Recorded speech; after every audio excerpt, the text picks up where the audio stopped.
D'abord, en avril dernier, Santé Canada s'est discrètement rangé derrière l'Organisation mondiale de la santé en modifiant sa directive sur les risques liés à l'exposition de l'amiante. Puis, pratiquement au même moment, on apprenait dans une simple note de service que l'utilisation de l'amiante serait désormais interdite par certains ministères fédéraux canadiens.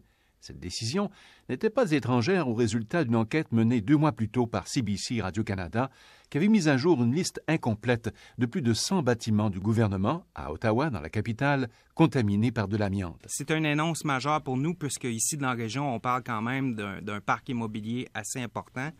On parle évidemment de Parc Canada, de Pêche et Océan, etc., et tous les immeubles qui appartiennent aux autres ministères et agences, comme l'Agence de revenus du Canada. Denis Saint-Jean, responsable de la santé et de la sécurité à l'Alliance de la fonction publique du Canada, le principal syndicat des fonctionnaires du gouvernement canadien. On a été quand même agréablement surpris lors de 2 février où, en répondant à une question de la critique du travail, Sherry Benson, sur justement l'utilisation de l'amiante dans les édifices fédéraux. La ministre des Services publics et Approvisionnement, Mme Judy Foote, a répondu qu'elle faisait un examen complet et que l'utilisation de l'amiante serait sérieusement reconsidérée ou tout au moins pas continuer sur une base continue. On était agréablement surpris. Denis Lapointe est un électricien. Il a appris, comme des centaines d'autres travailleurs et fonctionnaires, qu'il avait été exposé à de l'amiante et à d'autres toxines pendant 15 ans, alors qu'il travaillait à l'Agence du revenu du Canada à Ottawa. Je me sens pas bien, mon sommeil est tout dérangé. Aussitôt que je fais quelque chose, je peux même pas planifier avec ma famille parce que je ne sais pas si je vais être bien demain. Depuis une vingtaine d'années, le débat faisait rage au Canada.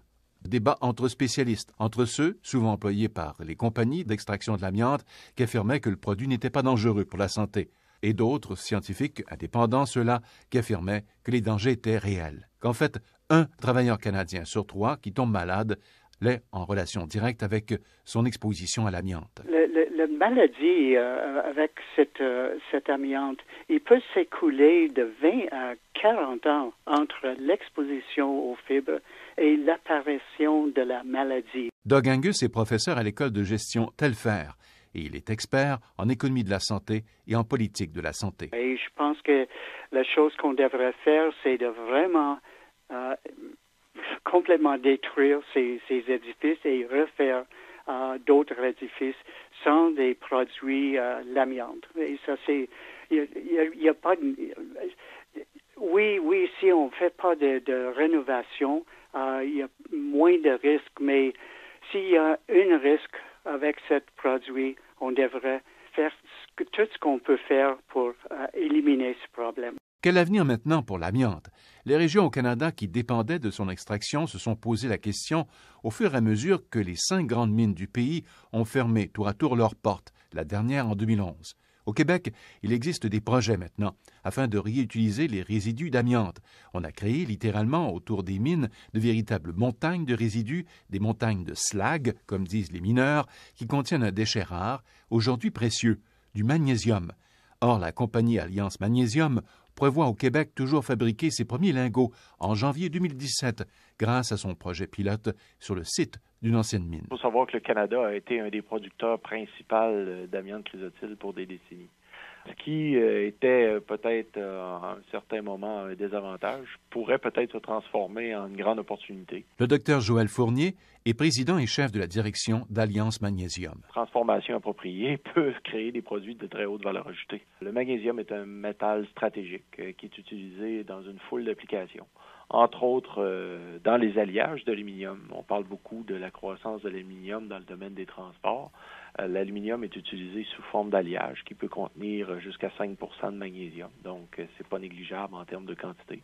Aussi, le magnésium est aussi utilisé directement dans les transports automobiles. On utilise beaucoup pour certaines pièces de composantes, que ce soit les volants, les colonnes de direction ou autres pièces sur des véhicules qui sont faits avec ce métal. Toujours avec pour but d'alléger ou de bénéficier des propriétés exceptionnelles de ce métal. Il y a donc une vie après l'amiante. Il y a des possibilités, il y a des projets de production de magnésium mental, au moins 2 entreprises là, dans le coin de cette région-là. Guy Mercier est chercheur, spécialiste de la restauration des sites et de la gestion des matières dangereuses au Centre Eau, Terre, Environnement à l'INRS à Québec. Et là-dedans, il y a toutes les tailles. Il y a des tailles fines, il y a des tailles grossières. Vous avez des blocs de 200 kilos, 300 kilos, 1 tonne. Et puis, c'est pas de l'amiante, là, c'est de la lizardite, de l'antigorite. C'est vraiment des silicates de magnésium qu'on peut transformer pour faire des produits de magnésium. Ça peut même servir pour faire capter le CO2 à la cheminée des aciéries, des cimenteries, des choses comme ça dans la lutte au changement climatique. Donc, il y a toutes sortes de choses qui peuvent être faites, mais au niveau industriel, c'est pas une problématique de travailler avec ça, là. Un reportage de Radio-Canada International.